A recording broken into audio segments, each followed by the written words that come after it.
Hello everybody, this is Ryan, also known as Mr. Mike MCD, and today I'm going to be giving my review on the multiplayer section of Lara Croft Reboot with this year's Tomb Raider.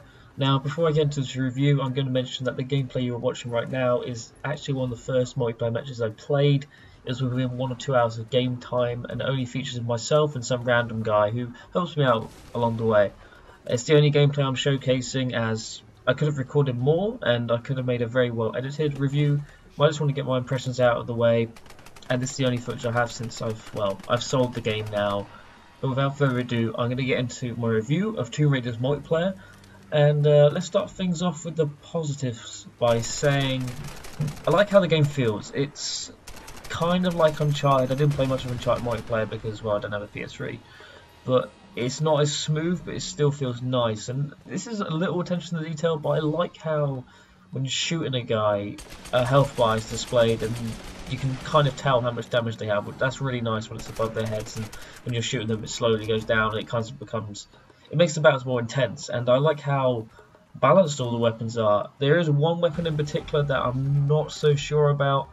Maybe it was the guy, he was a very good player, he was like level 60 or 58 or something, but I don't know whether it was actually him or the weapon, but I'll get into that when I get into the negatives. I like the size of the maps. They're all kind of small, medium based. Sometimes they are a little bit too big, but usually they are around the right size.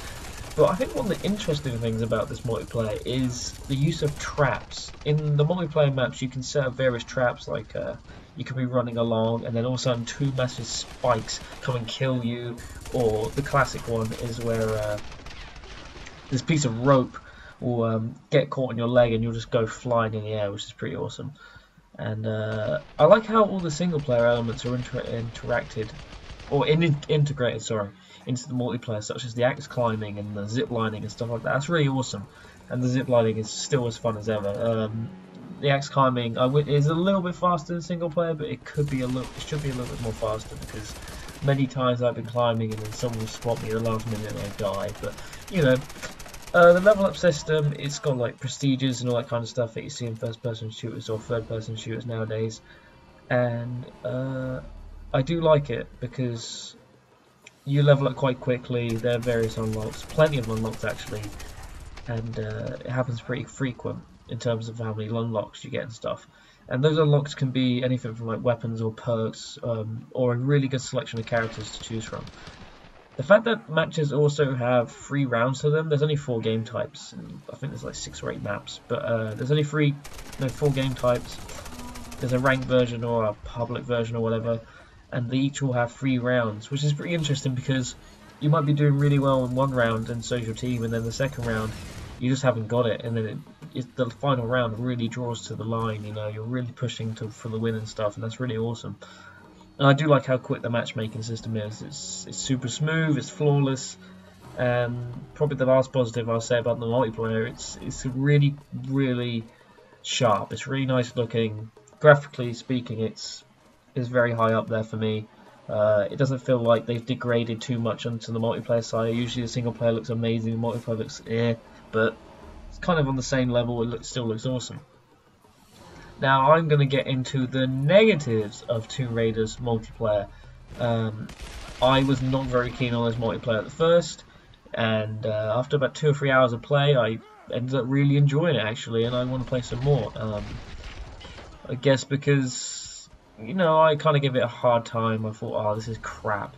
This is just so slapped on and not very well done and stuff, but it's actually not too bad, you know, it's actually pretty good. But we're going to get into the negatives, and sadly they do outweigh the positives. And yes, I am scrolling through a Word document and notes because I've got to try and remember which negatives and positives I wrote down. But anyway, I'm going to start off with limited amount of modes. There's only 4 modes in the game. There's a free-for-all mode, there's a team deathmatch mode, there's a kind of weird one where, well, it's like search and destroy in a way, or capture the flag. And there's another one where the bad guys have to kill 20 people, or so, it's something weird, like you kill them and then you collect a battery. It's like King of the Hill, but weird. I don't know, it's really weird. And I said weird a lot then. There's a limited amount of maps. I mean, the maps are fine.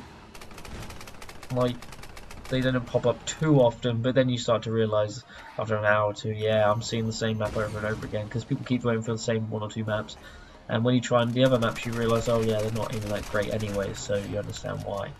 But I mentioned earlier about how I found the weapons balanced apart from one, and I think it's the bow. There might be other different types of bows you can get, but this guy had this bow and it just was one-shotting me all the bloody time, and it was very annoying. Considering I'm a low level and I don't have the best perks or weapons or whatever, I just could not kill him. No one killed him. He got flawless 25 kills, 0 deaths or whatever it was, 15 kills in free-for-all. I was in like 4 or 5 matches with him, and it was an incredibly frustrating experience. I don't know whether it's him or the bow or hacking or whatever, but it was very annoying. And another thing I found very annoying was the fact that there's kind of power weapons on the map, but I wasn't sure whether they would actually be on the map or in the because of the match or whatever amount of players, I don't know. But in this match you'll see, you know, some random guy comes with a bloody minigun, and I'm just thinking, what the fuck?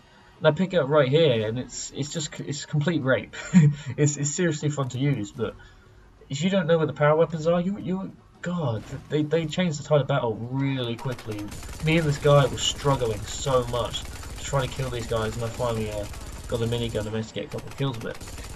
Another thing I will say about the maps is that, well, if you're looking right here, this map actually looks okay, but pretty much all of them, they look dull, very dreary, and pretty boring.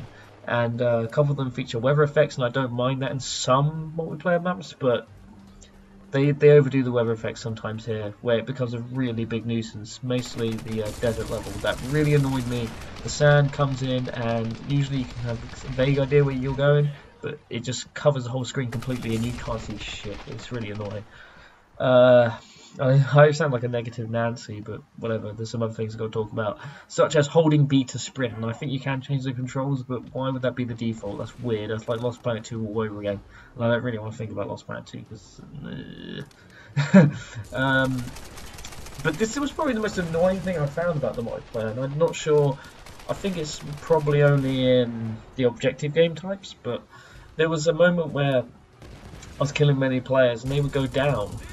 In a down not out situation, like kind of like Call of Duty in Last Stand and that, and they take a long period to die, and the only really way you can kill them is if you go up to them and execute them with Y, with your axe or whatever. But the problem is that their pistol is actually pretty powerful. The default pistol is anyway, and it fires fast and it's accurate and everything, and they just wreck you, and it's just so stupid. I think that's a really stupid mechanic. I don't know if it's a perk or whatever, but that was really annoying. And another thing I found annoying was the fact that I'll be traversing through the map and stuff, and me and this other guy will jump up the same spot and I'll get pushed off, and I don't understand why. I mean, I was the first one to do it, but I got pushed off. And some of the traps are not clear whether you're going to get killed or not. I mean, the spike one or whatever, that's pretty easy because there's like a rope underneath, but some of them aren't clear at all, and some of them are really hassle to get out of. And there's like 3 icons you can see, or 4 now, like in the bottom left and near the timer, and I have no idea what that means. I guess it's like medals or emblems or shit. But here's the thing that I kind of think bogs this down multiplayer quite a bit, is that I mentioned how there's like 3 rounds to everything, but here's the problem. Most of the rounds are like 10 minutes long, so you're looking at a 30-minute game, and I mean, that's fine if you're playing Battlefield or League of Legends or something like that. But when you're playing like a shooting game, you just want to drop in and drop out. You don't want to play it for like 30 minutes in one match, especially when you've only got one guy on your team and there's no real join-in session options. I don't think it's, well, in ranked anyway, but I didn't expect that. But it's just annoying how there's so many rounds and stuff, and there's no real skill matchmaking. And like this match and many other matches, I just kept on getting paired with just 1 or 2 guys, and that was it. Another thing I don't really like, the grenade launcher. It's on the D-pad and not on the bumper, like a normal grenade. I don't know why.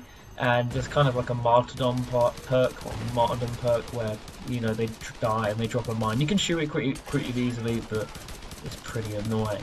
And the fact that you can gather additional ammo from salvage is awesome, like such as extra grenades and stuff, but not when you don't know where it is. I mean, quite a lot of this is kind of, you know, connection issues maybe and learning the game, but when the fundamentals of, you know, are not, it should be more specific. I should be able to just know where that minigun is, you know, And anyway, ended off the match with a nice stealth kill. And tell you what, you know, I gave it quite a lot of negatives, but I did enjoy the multiplayer. It's pretty fun. It'll hold you over for like maybe, I don't know, a couple of hours with your friends, obviously more, and quite a lot of achievements here. There was a moment where I was distracting the guy with the minigun and my teammate got him, which was awesome. That was my favourite moment.